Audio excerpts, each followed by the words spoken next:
Hello everyone. This morning, I'm going to preface this with prepare to get uncomfortable. Because this video is going to be discussing some subjects that may not be appropriate for all viewers. And I probably should preface all my videos with that, considering the way that I've been lately, but here we are. Now, one of the things that can affect a person with epilepsy is hormonal changes. That is, if the estrogen goes a certain way, if the testosterone goes a certain way, and or any other hormone in the body, and those things can affect everyone. For example, males are more likely to have idiopathic epilepsy, which means that idio meaning basically unknown source or self-source, meaning that it doesn't really come from a disorder itself, or the disorder doesn't start organically. It starts with an accident or some other unknown cause in the brain. Women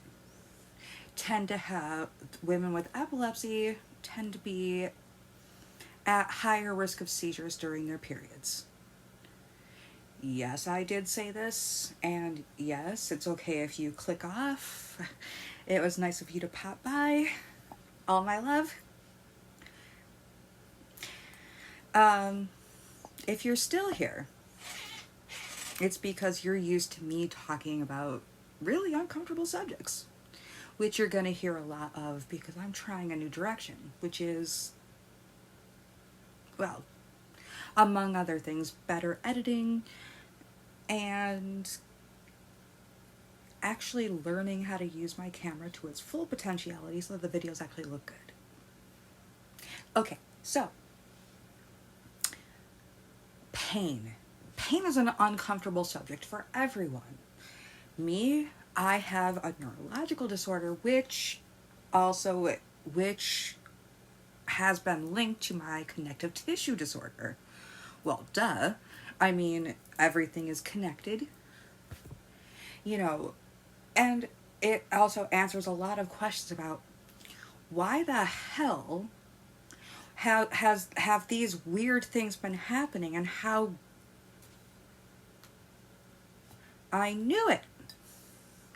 I knew something was wonky and I wasn't just a circus freak. Although, no, never mind. I don't actually want to work for a circus. They have a terrible, terrible reputation and a terrible past. And I will eventually be talking about my favorite quote-unquote circus freaks soon, because I find their lives extremely fascinating. That's another one of my interests, people who worked as sideshow performers. I kind of mentioned one the other day, Anna Bates, a Canadian woman who was 8 feet tall and had a 22.8 pounds baby who died within a day of his birth and was only known as Babe. He was also almost 3 feet tall, and him's a big boy. And had he survived, I'm sure he would have been quite a fast grower, considering that he came out of the womb pretty much toddler-sized.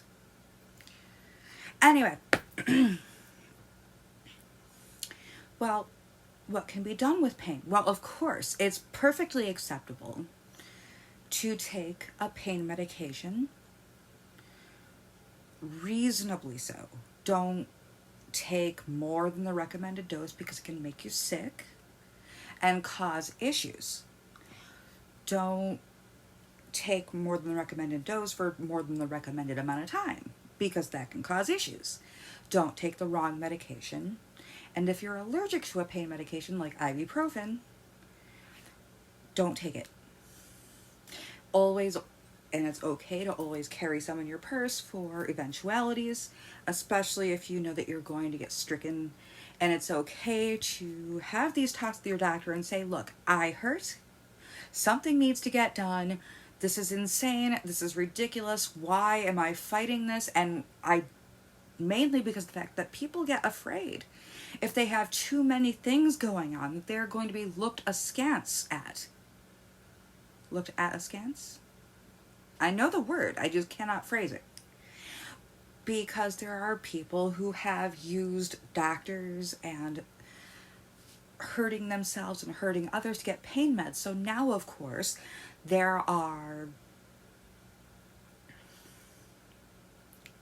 suspicions. And I don't really like, for example, Jamila Jamal as a human being. I find her a great actress. But last year I read an article where they were saying, well, all these things happening to one person in the course of a lifetime just seems impossible. Well, it might be anecdotal evidence, but I have actually seen someone go through what can only be phrased scientifically as a metric shit ton of pain and weird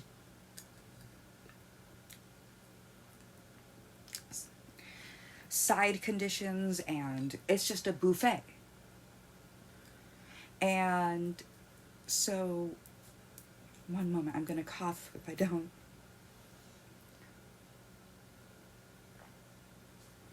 Also trying not to cough on camera because, well, I always forget how to edit parts of a video out. Still learning how to do that thing where you can, pull out a frame from the video and... Anyway, if you have one problem, one condition, your chances of actually coming up with something else are, pretty good, actually.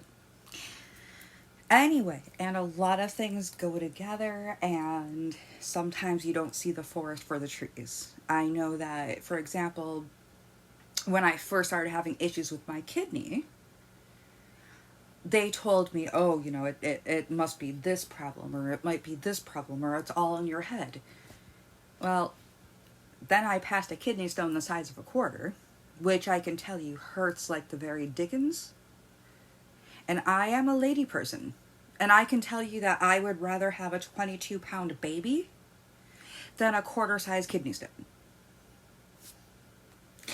So if there are any 8-foot-tall men out there who are looking for a date, just kidding.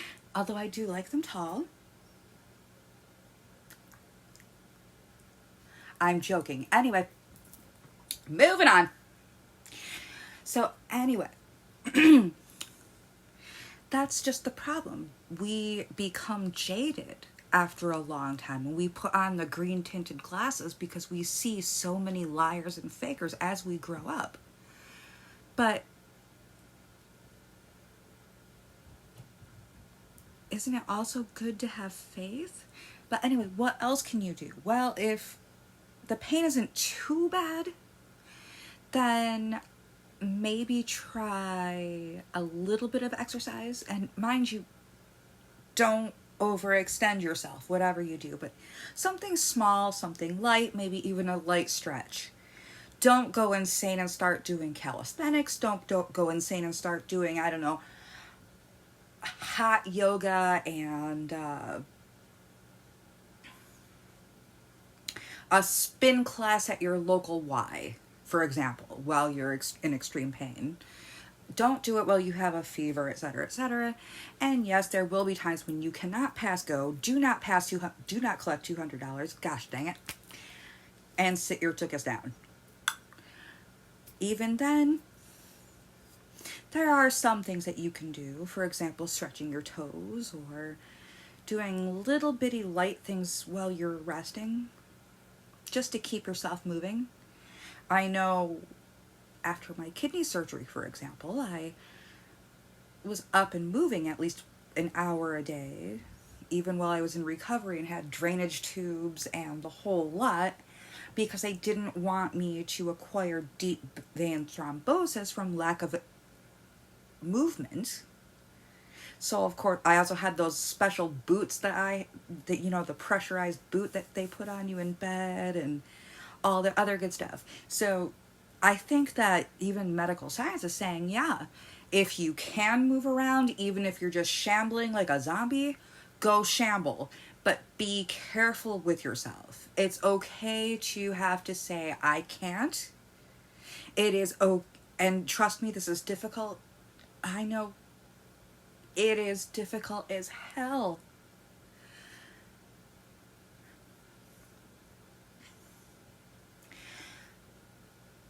sit your tuchus down and find something else.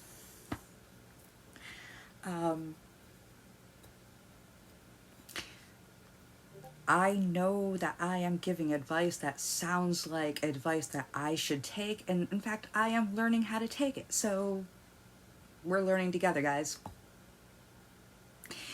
And I'm having a hard time because I'm seeing a lot of crazy, and there are so many painful and disgusting things in this world, and it feels like suddenly they're coming out in droves when maybe they were always there. It's just that, we were a bit busier before shutdowns and all the other good stuff, and now we're able to think, which is tough.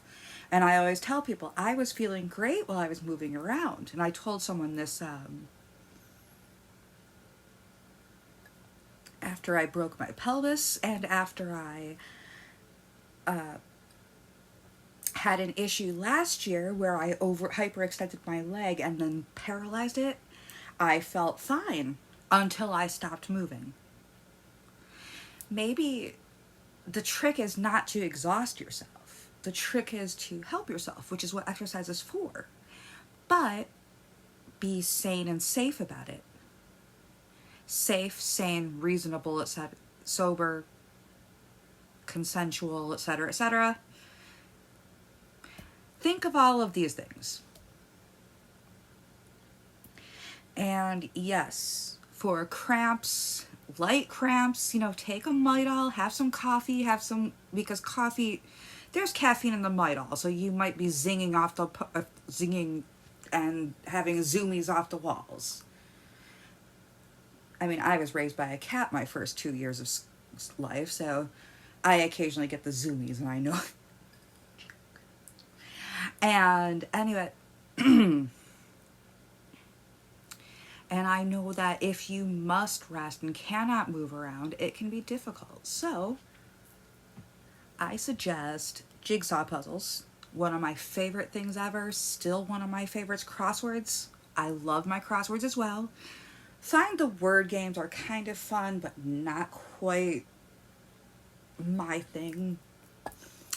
Writing, reading a good book, find something that excites you or, just pulls you away from your own body for a while, because if you get stuck in your own mind, it can be a bad thing. Right, I'm gonna go test this to make sure that sound stayed in, and in the meantime, you are loved. Be safe, and if you need to sit, but sometimes it's helpful to move. It depends. Know your limits. Love yourself.